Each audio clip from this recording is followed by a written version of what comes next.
CM జగన్పై దాడి. CM జగన్పై సీఎంను రాళ్లతో కొట్టిన గుర్తు తెలియని వ్యక్తులు.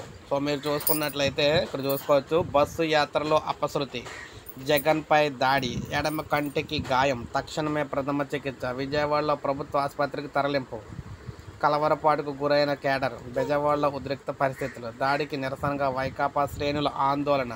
రాష్ట్ర వ్యాప్తంగా ఎన్నికల ప్రచారంలో భాగంగా విజయవాడలో మేమంతా సిద్ధం బస్సు యాత్ర నిర్వహిస్తున్న సీఎం జగన్మోహన్ రెడ్డి పర్యటనలో అపశృతి చోటు చేసుకుంది. గుంటూరులో యాత్ర ముగిసిందని కూడా ముగించుకుని వారధి మీదుగా ఎన్టీఆర్ జిల్లాలో ప్రవేశించిన బస్సు యాత్ర తూర్పు సెంట్రల్ నియోజకవర్గం పరిధిలో కొనసాగింది. తూర్పు నియోజకవర్గంలో పూర్తయిన తర్వాత సెంట్రల్ నియోజకవర్గం పరిధిలోకి అయితే నగర ప్రాంతానికి అయితే చేరుకుంటున్న సమయంలో గుర్తు తెలియని వ్యక్తి జగన్పై రాయినైతే విసిరారు.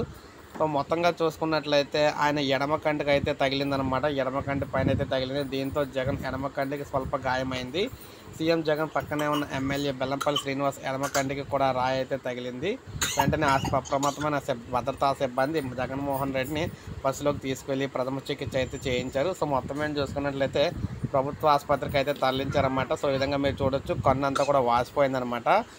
గుర్తు తెలియని వ్యక్తులు అయితే ఈ విధంగా చేయడం జరిగింది. ఒక్కసారిగా రాష్ట్రం అంతా కూడా అల్లకల్లలో అయితే అయ్యే అవకాశాలు అయితే కనిపిస్తూ ఉన్నాయి. ఇప్పుడే మనకు అప్డేట్ అయితే వచ్చింది. ఒక లైక్ చేయండి, సబ్స్క్రైబ్ చేసుకోకపోతే మన ఛానల్ సబ్స్క్రైబ్ చేసుకొని